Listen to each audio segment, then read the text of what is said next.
Hey guys, Villain Theory here, and I am so excited to be reviewing the Trickster Takeover scenario pack for Marvel Champions. And after I've done that, we're going to be going to my villain difficulty tier list and updating that with the 5 Agents of S.H.I.E.L.D. villains, as well as the 2 new Trickster Takeover villains, who are Enchantress and Loki, God of Lies.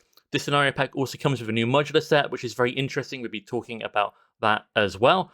But I also really want to talk about the story of Trickster Takeover, at least my interpretation. There's not a lot of official stuff out there, but the fact that this scenario pack is designed by Michael Boggs, who is one of the original designers for Marvel Champions, one of the original 3, but he left Fantasy Flight Games, and there's quite a bit of story around this and why this happened, and the fact that he's come back to do another design is really, really interesting. And I think it explains a lot of the way this, scenario pack actually is and why the villains are how the villains are. And I think ultimately it's quite a good thing, but it's complicated. Before we get into that, I want to quickly shout out Chaos Cards. Without them, this video wouldn't be happening. So yeah, it's kind of effectively sponsored, but these guys are not Fantasy Flight Games. They just, I'm trying to push you guys gently toward their website, and I do have a really good deal for you. And I have used these guys way before I was sponsored by them. They're one of the leading UK games, if not like the leading UK games, board game, card game site. But they're not Fantasy Flight Games, so I'm giving my full honest opinion about Trickster Takeover. I don't think you guys, would expect any less from me if you've watched any of my videos before. So if you head on over to chaoscards.co.uk, if you spend at least £30 on board games, miniature games, or quote-unquote other card games, I'll explain about that in a second, but that does include Marvel Champions. And it does exclude damaged items and pre-orders, and it's once per account, all that boring stuff. But if you spend £30 on these categories, at least, you get £3 off. So that's a pretty sweet deal. It's just money off that you wouldn't have got otherwise. This is not an affiliate link. I don't get anything whether you use this or not, so doesn't bother me. But if you do use it, it's more likely that Chaos Cards will ask me to do another video, and you'll get extra videos that I wouldn't have made otherwise. Maybe, Civil War, maybe, if you guys are, if it works out.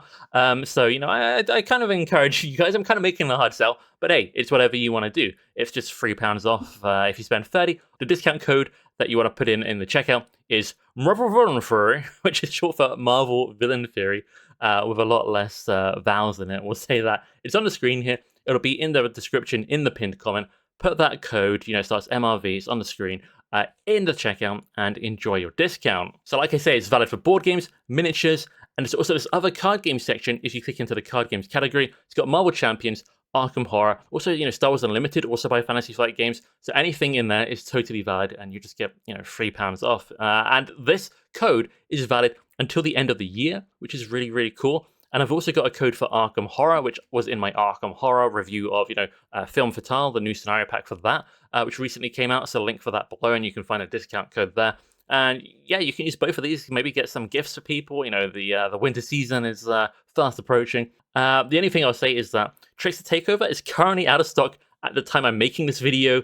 We were waiting for it to come back in stock, but it seems like it's hard to get a copy of those in various places around the world. There's just not a lot of them coming in, it seems.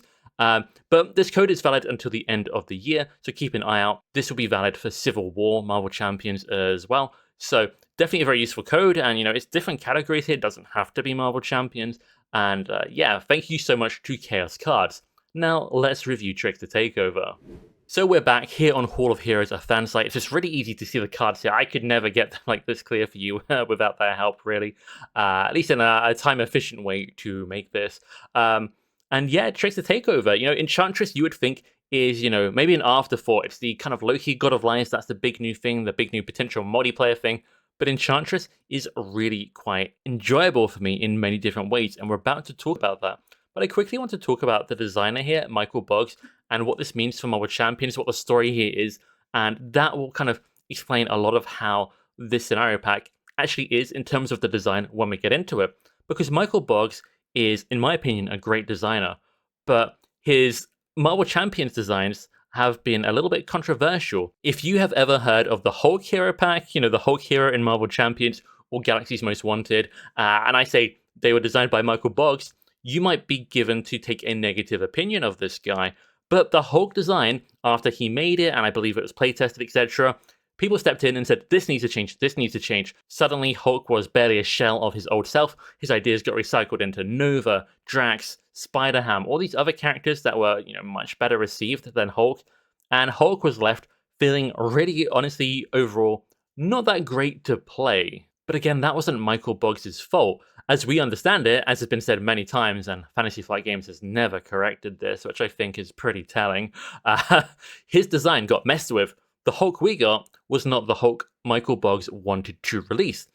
And he has said for his scenarios, for his villain designs, that the designs that have largely been released for Marvel Champions, he doesn't actually consider them to be his designs, even though his name is there as lead designer, because after he, kind of designed them, his vision was messed with, and they basically barely resembled the original designs. I think that's really sad because that, Hulk and Galaxy's Most Wanted are probably the most infamous things in Marvel Champions, and they were not how he originally intended them to be. Fast forward, and he's the designer behind what is probably the most desirable expansion in all of Marvel Champions now, Sinister Motives. It's sold out everywhere. It's very expensive if you try and get it out of print.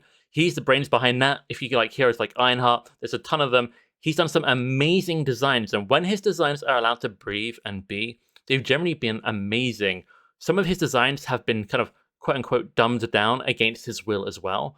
If you ever see a scenario with a bunch of cards with the Surge keyword, that is because Michael Boggs had an awesome design, some kind of interesting, more technical stuff going on, and they decided it was too complicated, so it had to be reduced to a simple keyword, Surge, and that would be what made that card more difficult, not the kind of more interesting design that Michael Boggs had come up with. So he had ideas that were a lot more interesting, and suddenly we had a lot of the Surge keyword. If that doesn't make any sense to you, if you play more Marvel Champions, if you find some of the older stuff, it certainly will. But what I want to kind of say here is that I think Michael Boggs' designs, when they are allowed to breathe and be a bit more technical and interesting, and as they were intended to be, are really good. And I think that's what we got with Trickster Takeover. This scenario pack surprised me. Yeah, I said in the thumbnail, this was the best scenario pack in 3 years. Yeah, the joke is kind of it's the only scenario pack in 3 years, which in itself is almost inexplicable. I love the scenario packs for this game. However, this is a fantastic scenario pack. Yeah, I kind of gave away some of my review already here. I've got like little bits I can critique. I can do that for everything though, so I don't want that to take away from the fact that I think Boggs here has done a really good job. So this is just my mad little theory on my own here. But for me, for Michael Boggs to come back after, what certain products of his, what happened to them outside of his control and their reception, and what was kind of said, I think, kind of what was attributed to his name, to come back, I feel like letting him do this might be Fantasy Flight Games' apology to him.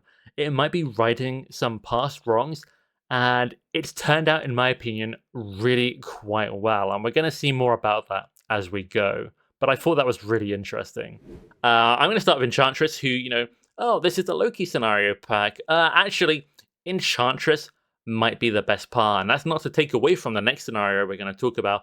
That's just to speak of the strength of this one as really, really fun.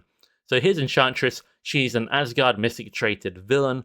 One of the few female villains we actually have in Marvel Champions. They are still fairly rare. I think that's just kind of a Marvel thing. But as we scroll down here, the main gimmick kind of mechanic of this scenario is the Hypnotic Gaze attachment. This card is really cool and pretty intimidating this close to me, this big. But there she is staring into our souls. But with this Hypnotic Gaze, what happens is that it will slowly or perhaps quickly gain charm counters. And once there's enough charm counters, you flip it over. Before you flip it over, you don't know what's on the other side of it. There are 5 different copies. You could have any one of them randomly. And when it flips over, you have to deal with a new problem. There are several different chances that the Hypnotic Gaze could turn into. If it's Trance of Envy, effectively every turn you have to give Enchantress a face-down boost card, but you also get to ready up your hero. You have to suffer a downside, but you also get an upside. If your Hypnotic Gaze flips and you have, what's the fun one, Trance of Greed. Okay, so what Trance of Greed says as a forced action, more on that in a minute, you draw a card, but then you have to play that card. And it might not be a card you want in that situation, but you have to play it. If you cannot play it, you take a damage. So yeah, you get to draw a card, and you could just play it, and it could be something awesome and really helpful, and this actually helped you out. But maybe it makes you spend a bunch of resources on something you didn't need, or you can't play it and you take damage. So there's upsides and downsides, and when you go into the game for the first couple of turns, you aren't going to know what you're going to eventually get. So it's a really, really cool mechanic. And none of these kind of effects are game breaking or character breaking. So no hero is invalidated by these attachments, really. Some are probably, quite undesirable for like this one specific hero out of 60. But generally, we haven't had any problems playing a huge variety of heroes against this scenario. And they are all kind of fun. They kind of make you think and replan your turn a little bit. And I just think that's really fun to kind of deal with this new downside while trying to get the most out of the upside. You're trying to reduce the negative part while getting the most out of the positive part. For example, Trance of Greed, if I've got a really good hand and I want to make sure I can play the whole thing, I will just play my whole hand and then take the forced action. Because the way this mechanic works is that it's an action, like any action in Marvel Champions. You just, choose to take it as a player and you do it. But you cannot end the player phase and continue the game unless you do it. So you have to do it, but you can do it at the beginning of your turn, the end of your turn. You can even do it on the next player's turn, but you cannot progress into the villain phase. The game will effectively be stuck until you do this, so you have to do it. If it's, you just have to do it in the player phase, and it's a really cool mechanic because the game is making you do something, but you get a lot of choice when you do it, within that kind of player phase time frame, which I really like. So if I've got a whole hand I want to play, I'll just play it, and then at the end, I'll use Trance of Greed, draw a card. I can't play it probably, so I take a damage. Not a big deal. Effectively, I've just played my hand of cards in Marvel Champions, just like normal, and I had to take a damage. Fine. However, if maybe I don't have any options I really like, I will just pop Trance of Greed straight away and hopefully find something good, and playing that might shape what I do with the rest of my hand as well. Something like that. So there are definitely a lot of choices and different ways you can play around it, which is really cool. The way that your Hypnotic Gaze that you start with, you don't know what the trance is beneath there. The way it gains counters, well, a lot of it is from encounter cards and boost effects on encounter cards when the villain activates, but also when Enchantress attacks, her typical response here is after she attacks, place a charm counter on the enchantment card in your play area. So every time she attacks, it goes up. If you can go Ultra Ego and different things, there are ways to kind of delay it going up, stuns and things like that, but it will inevitably start to go up.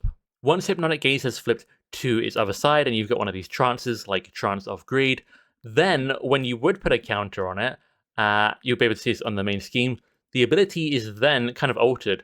When a charm counter would be placed on the enchantment card in your play area, if your identity has the Enthralled trait, which is what happens when it flips, you're kind of like enthralled by the Enchantress. She's enchanted you, and you can have to work around this kind of darker impulse like greed or sloth and so on. You place a threat here instead of putting the counter on anymore. So once your kind of Hypnotic Gaze flips, it's kind of done. You don't need to worry about counters being put on it anymore, but instead the counters that would be put on it become added threat to the main scheme. I will say in solo play, this makes the main scheme a little bit dicey. Now, there are scenarios out there where the threat is much dicier, but it's probably the scariest factor in the scenario. As you can see by her stat line as well, she has more scheme generally than attack, so threat is the big threat in this scenario.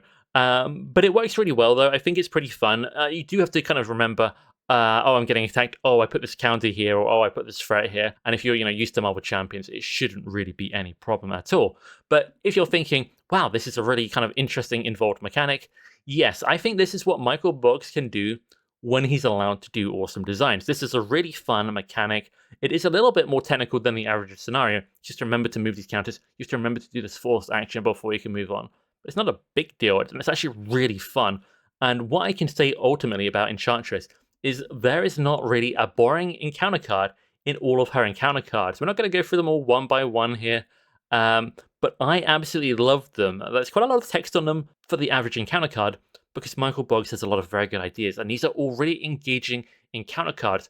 They have interesting choices on, interesting effects, and there's even these ones here, like Love Concoction, or Allure and Cool, Kiss of Temptation, and these are kind of cards that can help you, but also hurt you at the same time. They give you these forced actions, just like the trances you can be put in, but they are kind of just, normal encounter cards that can be removed like other attachments. There's an action, and they're actually very easy actions. You just exhaust this card when you alter ego, and it goes away. But if you don't, if you keep it, you place a charm counter, which, if your card is already flipped, becomes threat in the main scheme. And then for Love Concoction, you get to ready your identity. So you get a bad thing, but then you get a good thing. And some of these are quite desirable. Love Concoction, quite often, I will just use this. I will fall to the temptation and use it.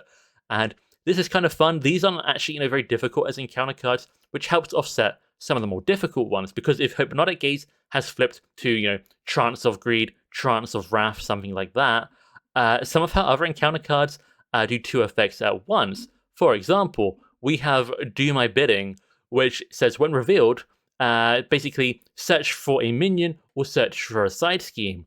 If you have been enthralled, if the Enchantress has enchanted you, you do both, minion and side scheme.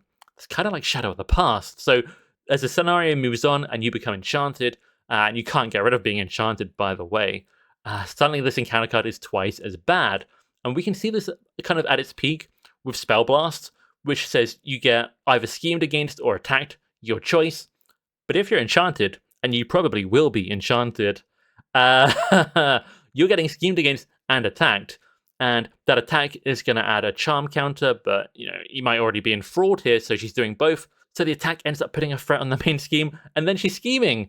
If you're in expert mode with a +1 scheme, this is, this is the big game ender. Even on standard mode, this is kind of the scariest thing she has. So keep that main scheme low and be prepared that if you're Ultra Ego, she can still attack you there. That is totally a thing. But I kind of like it, and I kind of like that these other kind of like love concoctions, alluring call. Some of these encounter cards are not bad and sometimes actually help you overall. So it kind of balances out. The minions are cool and can do different things if you're Defiant or, enthralled if you've been enchanted. So it's just cool design throughout here.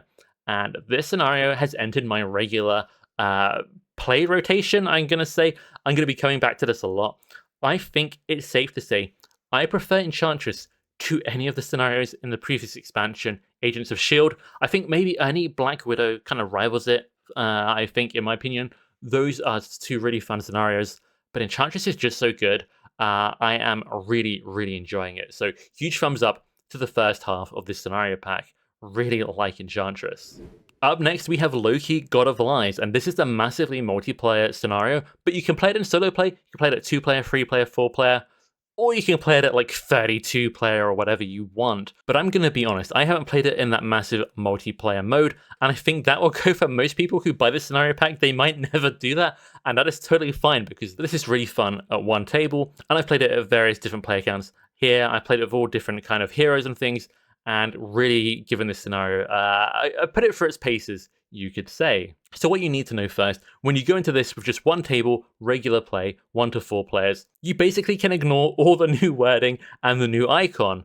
So it mentions, on the second kind of version of his villain card, when revealed, each group, there's only one group. So you're focused on you, and that's only relevant to you.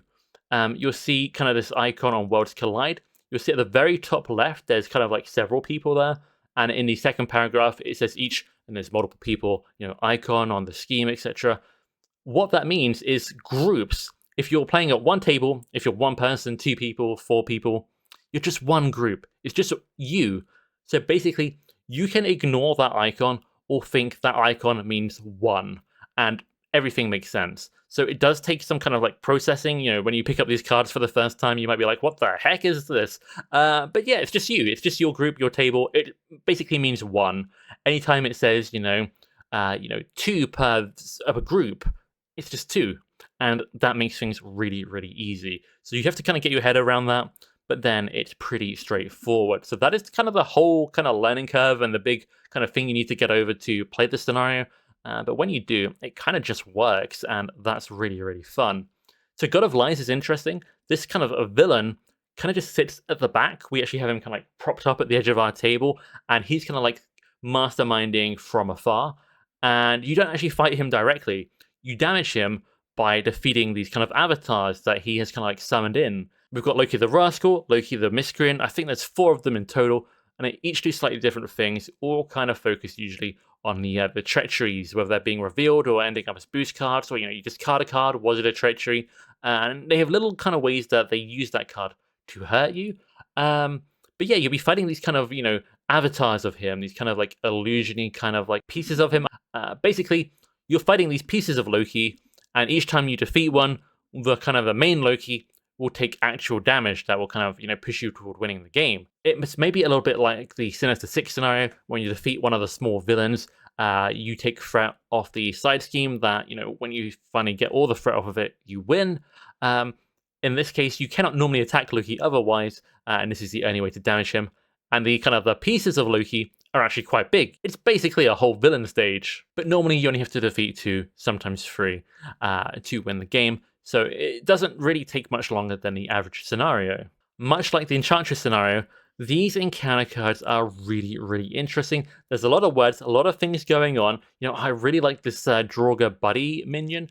When you defeat it, you have to discard a card from the top of the encounter deck, and if it's a treachery, this guy comes back. So, a 2 health minion, you might not think he's very bad, but he might be your buddy who keeps coming back, and you don't want him to be your friend, but he's so friendly, and he keeps on coming back to you, and it's kind of infuriating, but not like I'm really actually annoyed, kind of in a fun way, and that's been really nice. But one of the ways that Loki's cards are most interesting is that they place shatter counters and synergy counters. So a shatter counter basically is something you put onto the villain, the avatar of Loki, whichever one of the 4 you have, and when he's defeated, those shatter counters become extra damage on the real Loki. So by defeating minions, you actually push towards your win condition. It's going to help you deal extra damage to the real Loki when the fake Loki is defeated. And synergy counters power up this extra type of card that are in the game. I think that at the bottom here on Hall of Heroes, we have Mounting Resistance, Unified Front, Feigned Retreat, and Domineering Force. These are cards that start the game in play, and they help the player. As you play through the scenario, you're going to get to put counters on. Sometimes you get to choose which one. Sometimes the game says, hey, put a counter on Domineering Force. Well, what does Domineering Force do? Well, it's something that players can use. It has an interrupt that when a friendly character attacks, remove 1 counter. This attack deals 4 additional damage. This is really helpful. And if you have attacks that hit multiple targets, you can kind of double dip on this attack bonus, which we've done a couple of times, which is very satisfying. So, for example, if we defeat... why did I choose this minion? How do I pronounce this? Hraesvelgr? I know I butchered that. I'm so sorry. If you defeat this big old eagle, what happens is you place 3 shatter counters on the avatar of Loki villain. So, progressing the win condition actually there, which is nice. But you also get to choose a group in your pod, which actually means in normal, 1 table mode, just you guys get to place 1 synergy counter on the Domineering Force environment. So you defeat this thing, and yeah, it's got 7 hit points, and that's scary, as well as a when revealed effect that can damage you. But when you defeat it, you effectively get 4 damage that you can put somewhere else, which is a nice little refund. It's really satisfying. It feels a lot like the fantasy modular set from Mojo Mania. You defeat a minion, and maybe it was kind of difficult in some way, but you get rewarded. You kind of get some kind of loot or bonus, and it feels really good and fun to play against. And that's kind of the main thing. You're going to have to defeat a lot of these kind of minions to get extra shatter counters onto the avatar of Loki. It's going to help you get more damage onto the real Loki and win the game. And it might sound complicated, but it's not in practice, really. Just put the counters where it tells you to put them, and you'll progress through the game and win just by defeating minions and putting damage on the villain in front of you, which is really, really nice. One of my big critiques, however, is that when you defeat the avatar of Loki, it says Shatter the Illusion and refers you to this Shatter the Illusion card. And this Shatter the Illusion card is actually completely fine. It's a reference card. You'll have it in front of you while you play, and it all makes sense as you go through it step by step. There's only one problem, and I gotta scroll up to find it. What happens is, when you defeat one of these Lokis, you have to flip it over as it tells you to, and it has a bunch of text, and it says, when revealed, shatter the illusion. That's fine, you just read your reference card and do everything it says, right? Well, kind of wrong, because that reference card will tell you to swap out this Fading Figment, swap out the kind of Loki you just defeated, and bring in a new avatar of Loki. But you need to do the sentence that comes after Shattering the Illusion. So Shattering the Illusion tells you to get rid of this card, but you still actually need to do the following sentence on this card. So I found that timing really weird and very confusing. When we started doing this scenario, we would do the, would shatter the illusion as per the reference card, which basically means all the shatter counters become damage on the real Loki. And then swap the Loki, and because we swapped it, this Fading Figment was gone, and we never got to choose a group in your pod, just look at our own table, and get to put synergy counters on one of the environments there. which give you some kind of bonus like extra resources generated or the damage like we looked at on Domineering Force. We missed out on that several times just because of the kind of the wording there. So that's like the only thing to keep in mind. But as soon as you learn about that and realize that, the scenario plays absolutely perfectly in my opinion. So long story short, you've got your Loki in the background, you've got your avatar of Loki in the foreground that you're fighting like a villain, and you're defeating these minions and side schemes, and it's stacking up these counters that when you defeat the avatar, hurts the real Loki. And you do that a couple times, and you win. My other small criticism is sometimes if I only need 1 or 2 extra counters that will give me the damage that I know will let me win, sometimes I just don't hear the avatar of Loki and I wait for another encounter card or two to give me the shadow counters I need. Otherwise, I have to defeat like the whole extra avatar of Loki. So sometimes there's just like a weird turn or two where I'm like waiting to be able to get the counters to win. But it's only ever really taken 1 turn. So it's a very, very minor thing. I think that's kind of a part of the necessity to make this scenario work in big multiplayer is you only push damage onto the background Loki every so often. But in a smaller group, it kind of has this kind of defeating the avatar of Loki is kind of like a bus going, and if the last bit of damage you need misses the bus, you have to wait for the next bus to come along. That will make more sense when you play it, maybe. I don't consider that a huge downside. It's just, it's just part of the design about how it has to work here. But I still think, even with that in mind, even with the other little thing about the shadowing in mind, hopefully that made sense to you guys. Even with all that, this is still a fantastic scenario that I really like, and is also, entering my regular play rotation of scenarios that I just really enjoy. Has a little bit more setup. You need to put down those Domineering Force and other cards like that for the synergy counters. You need the Loki in the background and to have the kind of rotating Lokis. But it's fine. It works. It's not that difficult, and it's really, really fun. It is a huge, huge, huge, huge, huge, huge, huge improvement on the original Loki from Mad Titan's Shadow. I think that one is gathering more dust than before for me now. I'm just going to be playing this one. It is really good.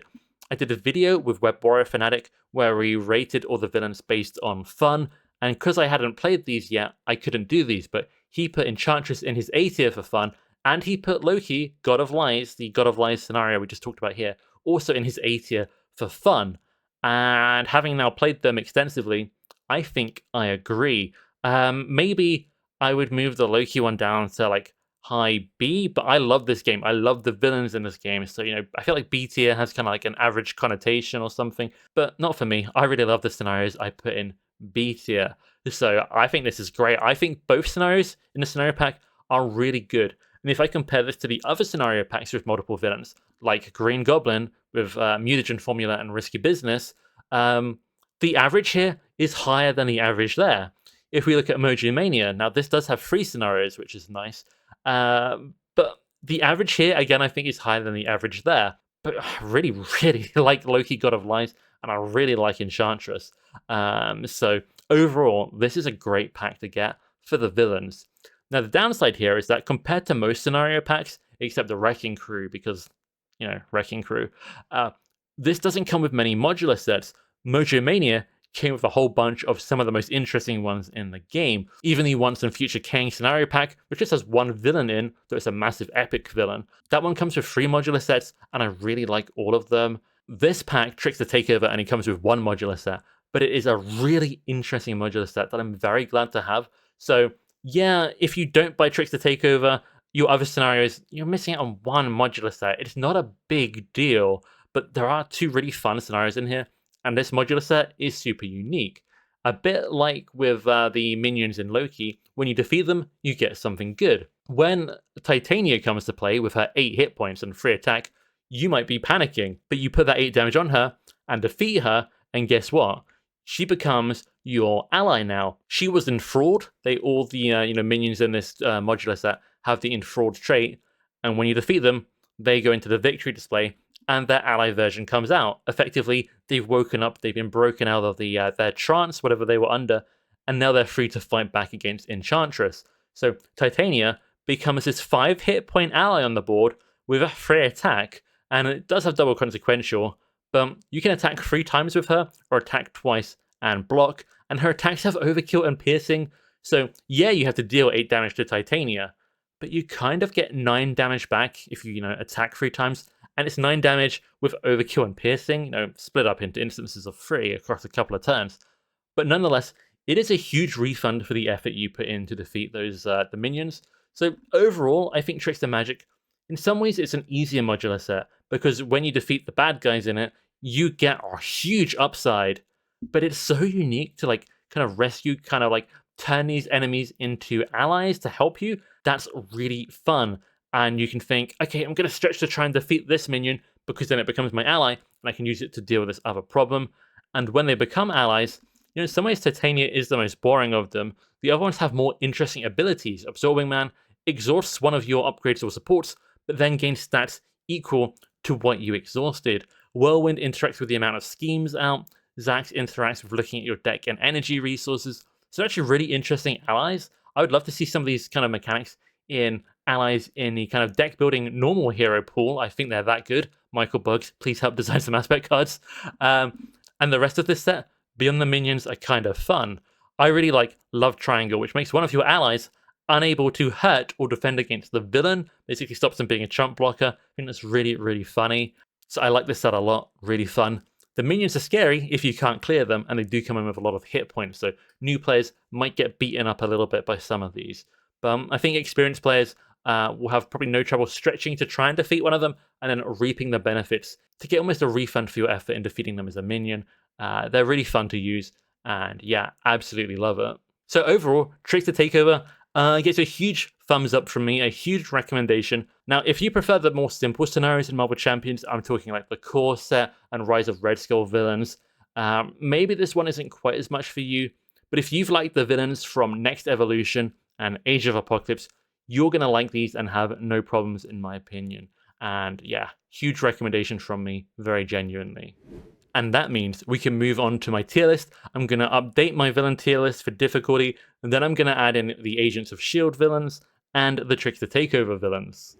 So this is my tier list as it was like a year ago, and I should say, if I scroll up, you can kind of see it at the top here. This is for 2-player on expert mode without the default modular sets. Now, essential modular sets, such as experimental weapons for crossbones, are absolutely included in this because you have to use them to play these scenarios. But the kind of recommended one that is intentionally allowed to be changed by Fantasy Flight Games, I kind of extracted that. So you can use these ratings, these rankings, as kind of a neutral base to then kind of decide what modular set you want to include on top of it, because I genuinely believe there's so much fun to have in changing these modular sets. I actually made a huge document and video and guide all about changing them up, over 500 combinations. Link to that will be down below. And yeah, I hugely recommend it. I'm doing it on 2-player expert. I think 2-player is a nice middle ground, so I'm not having to do like 4 different tier lists. So for now, for the foreseeable future, I'm just going to be focused on, updating this one if I do update one, because 2-player expert is my most common player count. But expert is mostly going to be the same across the board for standard. There are some changes, and they are not ordered by, within their tiers.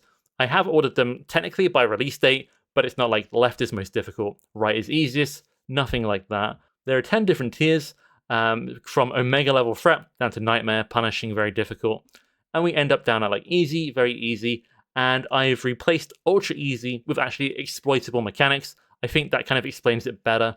They are not inherently like easy scenarios, but there's kind of ways to game them, and that does definitely make them easier. So zooming into the bottom half here, I actually want to move King the Conqueror up. And he might end up being kind of at the lower end of the 5th level, a good challenge. But since I'm not ordering it, just going chronologically, he's actually at the front of it. But that's not because of difficulty. But I do think he's more difficult than the scenarios in medium. I played him a couple times recently, and he can just hit really hard. And when you take out his regular modular set, Temporal, which is a very easy modular set, there's definitely a lot more challenge. Some of the obligations aren't that bad. Some are quite disruptive. He's going to force you alter ego, or he's going to hit like a truck, brings in your nemesis when he flips. The second stage is kind of exploitable. That's kind of an exploitable mechanic that might fit down in 1. But overall, I just think he's got a level of threat that is just slightly harder than the villains below him. However, moving up, there's a few villains I actually want to move up here. And the first of them is going to be Ultron.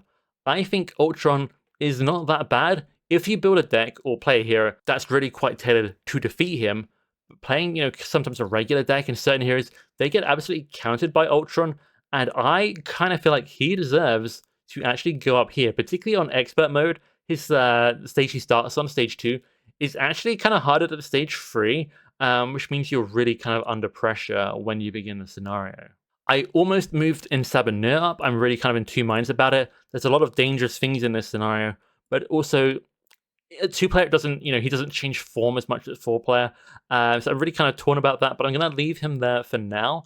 Thanos, I'm actually going to move up. I feel like with his overkill, with, all those infinity gems, stones that keep going off, I just think overall, he's quite threatening. He's got a lot of health to get through, which means there's a lot of time as well, a lot of turns during the scenario where things could go badly for you. So I think he deserves some extra respect. And it's on that note, we're going to go back to the original expansions, the villain Red Skull. Red Skull, when you extract those regular mod sets, I think he is pretty difficult. We played him again a couple of times recently, and he's got some kind of scary stuff.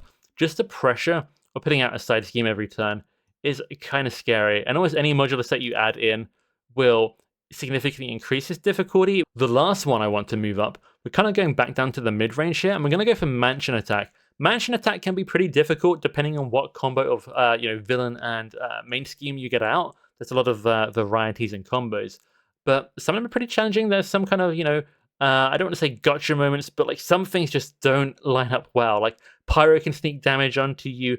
Toad's annoying. There's a whole bunch of stuff. So definitely think that one has some potential. So moving that one up, but all pretty close. No like drastic changes up several or down several tiers, etc. Those are all the updates I wanted to make. And otherwise, and I should have said this earlier, but if you want to see how I got to this, check out my video on ranking the villains. I'll put it down below. But of course, don't go there until you've been to Chaos Cards. But otherwise, this just leaves us with the new villains to place. The Agents of S.H.I.E.L.D. villains, we have Black Widow, Batroc, MODOK, Citizen V, Baron Zemo, Enchantress, and Loki, God of Lies. The latter two from Trickster Takeover we just talked about, and the first 5 Agents of S.H.I.E.L.D. I'm kind of excited to place these. I think it's going to get kind of interesting. I need to zoom out just a little bit to see where I might place them. I think on Expert Mode specifically, Black Widow can be kind of challenging, which is kind of surprising as the first scenario in a box. I think she's in 5 or 6. I think if you play her on Standard, definitely goes lower. I don't know if I'd put her like maybe easy or medium, but I've only played her once or twice on Standard. I just like to play an Expert because it gives me more of the challenge that I need with the amount I play this game. So there's a slot here in Difficult, which she fills in really nicely, so I'm tempted to put her there, but maybe she's down here. In some ways, I think she's like Juggernaut in that generally not too difficult, but she's got a couple of mechanics that can really get you. Bad preparation at a bad time. And when she goes from her second stage to her third stage on that Expert Mode, that is kind of scary. There's a lot of threat goes on that main scheme. You probably are going to end up, triggering some preparations. And I think that's kind of definitely deserves some respect. And she's got the potential with the threat and stuff to actually make, even in 2-player, the threat threshold like a little scary. Like you can lose the threat to her pretty, that's kind of more of what you're going to lose to than damage with her. I'm going to sneak her up here. Let me know what you think of this if you play on Expert. And if you play on Standard, where do you think I should have her? I definitely think she's a lot easier on Standard. So let me know. You might be thinking, oh, of course she's easier on Standard. But I mean comparatively, all these scenarios are easier on Standard than they are on Expert. But some scale up or scale down more than others. Batroc, I think, is pretty easy overall. I could see him being on medium. He does have some like crazy stuff when you get to the end, when he's the alert level goes up to high. I might put him in medium just because of the threat of that. But overall, I feel like he's easy. It's just he's got like that little dangerous bit at the end where you can actually lose. MODOK, again, I think he's kind of easy or medium.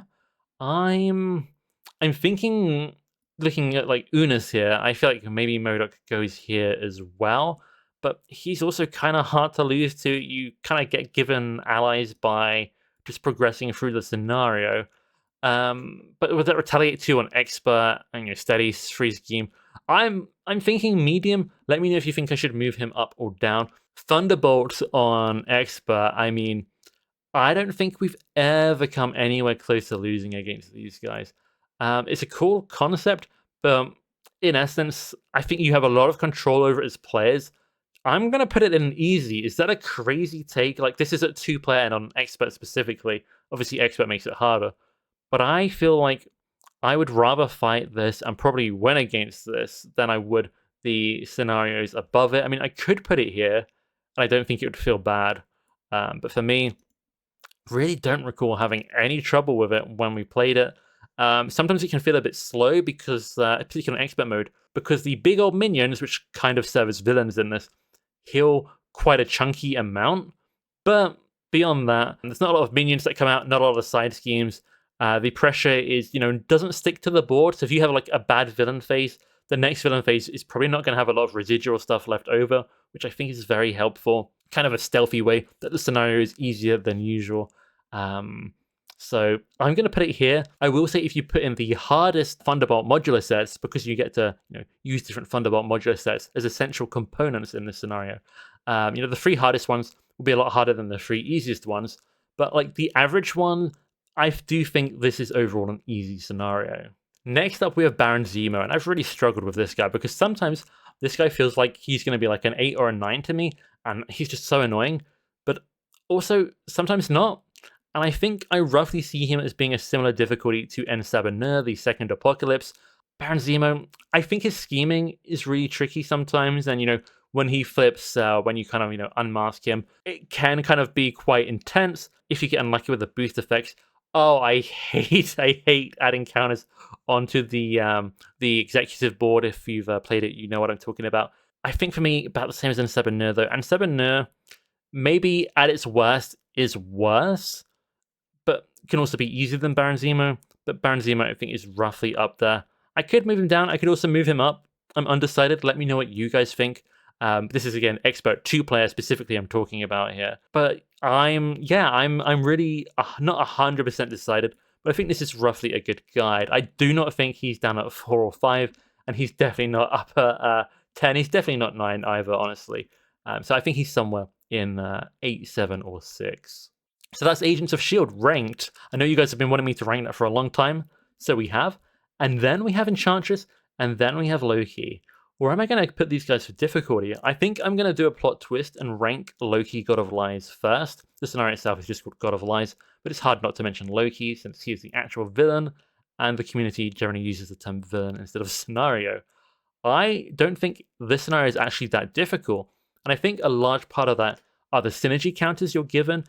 I defeat these big old minions or whatever, but then I get this big old bonus banked that I can use when I need it, and quite often I don't need it immediately.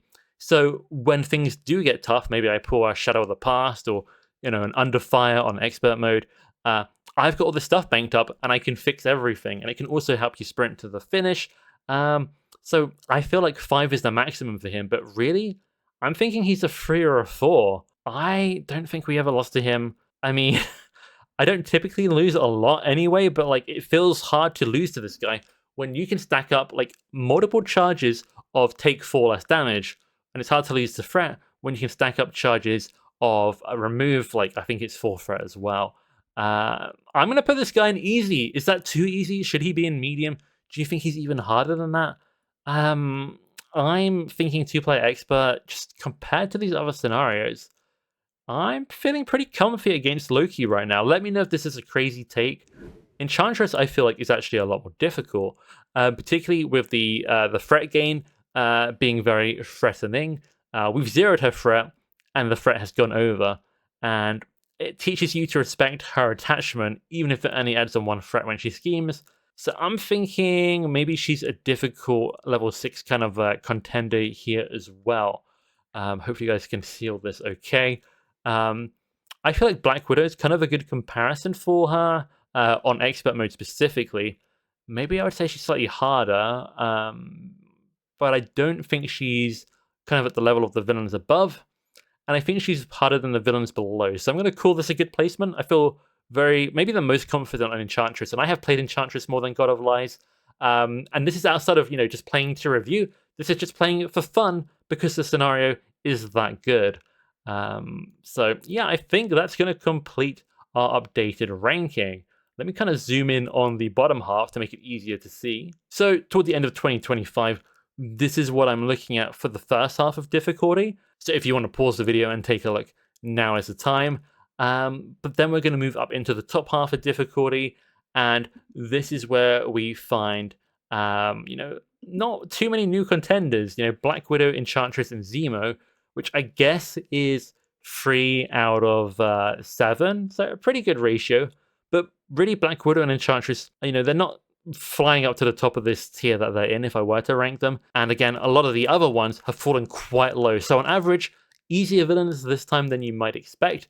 But definitely there's some challenge in there, particularly if you put in harder mod sets and things. The difficulty of the Agents of S.H.I.E.L.D. villains feels kind of like the Next Evolution villains, and they were made by the same designer, so that totally checks out. And Michael Boggs' designs, Enchantress feels like a really good kind of challenge, particularly for the first one. In the box, you would, the scenario pack, you would expect it to be slightly easier. But I think because they made this guy for multiplayer, the God of Lies version of Loki, what happens as well is, a player can be defeated and the game doesn't end. Now, there is only a limited amount of times that can happen, and it does kind of, compete with the main scheme going over. But it does have this kind of like flexible safety net. I also think the synergy counters being in the player's favor so heavily is because of that. If a table of newer players, maybe using precons, is struggling, that table with expert players who've played for a long time, have really strong decks, maybe they pick stronger heroes, they can sometimes send those synergy counters to help the players maybe struggling more or maybe newer to the game. So it's kind of forgiving in that way that you can, help out these people. But overall, in just single solo play, makes it a little bit easier. I'm talking myself into moving it up. I'll stick with this for now, but it could be in medium. I definitely don't think this is at the bottom of easy. And I'm also curious what you guys think of Thunderbolts, Modok, Batroc. This is specifically for Expert 2, but I'm curious of whatever player count you play at. Just please let me know in the comments. So I think that about does it. I will zoom out. It'll be a very zoomed out version, but here is the entire tier list. I will try and make like a version of this available as an image as well. So that was my Trickster Takeover review. Huge thank you to Chaos Cards. Go and check them out at chaoscards.co.uk, and make sure you use that discount code. I will slap it on the screen right now. It'll be in the description. It'll be in the pinned comment. This video wouldn't have happened without them. So huge thank you. And if you use that code, I don't get anything back for it, but it makes it more likely that I'll be able to review Civil War, which I'm not going to be doing otherwise, as I have stopped reviewing normal content myself generally. And yeah, I really hope you enjoyed the little update to the tier list here. Hopefully it makes sense. Again, it's just Expert 2. So thank you so much for watching, and I'll see you guys in the next video.